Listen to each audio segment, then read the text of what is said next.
Have you ever looked up your blood work or sent your doctor a message through a patient portal, but also used an app like Apple Health to track your own information? At first glance, they might seem like the same thing, just another way to access your health record, but they're not. And for a health IT professional, understanding the difference can change how we think about patient access, data control, and even how healthcare gets delivered. In this video, we'll take a closer look at some of the key elements for both. But before we dive in, if you're new here, I'm Dre, a health IT consultant who's been in healthcare for more than 25 years, including more than 20 of those in IT. Over the years, I've held quite a few different positions, from clinical trainer to build analyst to director of clinical applications. And with these videos, I'm hoping people new to the field or those considering a career in health IT understand the bigger picture to navigate their day-to-day conversations with more confidence. Okay, let's get started with the patient portal. A patient portal is a web or mobile application that is managed by a healthcare organization. The data within them is under the organization's control and is directly related to care received at one of their locations or delivered by one of their providers. Typical features include viewing lab and diagnostic test results, sending secure messages to care teams, reviewing visit summaries or care plans, completing pre-visit questionnaires, and receiving post-discharge instructions. Patient portals are usually directly connected to the EHR, and the information that they contain is tightly integrated with clinical workflows. When a result is ready, it gets released. If a patient sends a message, it goes to someone's inbox on the other end. If a questionnaire is completed, the patient's responses may automatically flow over to note templates or intake fields. From a system perspective, portals function as operational tools that extend the clinical environment to the patient's hands. Now let's compare that to a personal health record or PHR.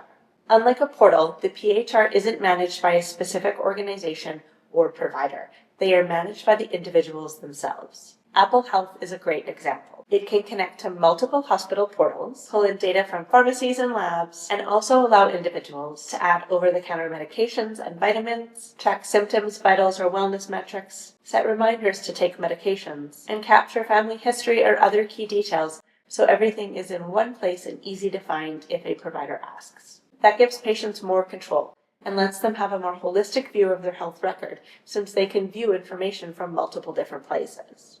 But it also means that that data isn't part of a provider's record unless the patient decides to share it. And even then, it sits outside the organization's workflow tools. So why does this matter?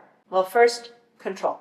In a portal, the healthcare organization controls the data and decides what you can see and what information they will collect. In a PHR, each individual user decides what goes in and what gets shared. Second, data sources. Portals reflect one organization's view of the patient's care. A PHR often holds records from multiple places, along with additional details that have been added by the individual. If your organization allows connections to portals and PHRs, there must be additional rules and processes in place to make sure that they can interact. Third, workflow. Portal activity is typically embedded in defined clinical workflows. PHR data isn't, and many patients don't understand the difference, which can lead to frustration. They might ask why a med list that they updated wasn't acknowledged, or assume that the provider can see everything in the application once they've connected the organization. So it becomes important to clearly communicate capabilities and manage expectations. And finally, we have data entry. Patients are limited to the fields and functions that the organizations allow in a portal,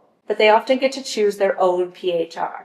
And in them, they might be able to edit things, add notes, or explain things in their own way. That makes it much more flexible, but also introduces the challenge of reconciling patient-entered information with the clinical record. As health IT professionals, it's our job to design and support systems that reduce confusion, not add to it. The truth is, we don't need to use one or the other.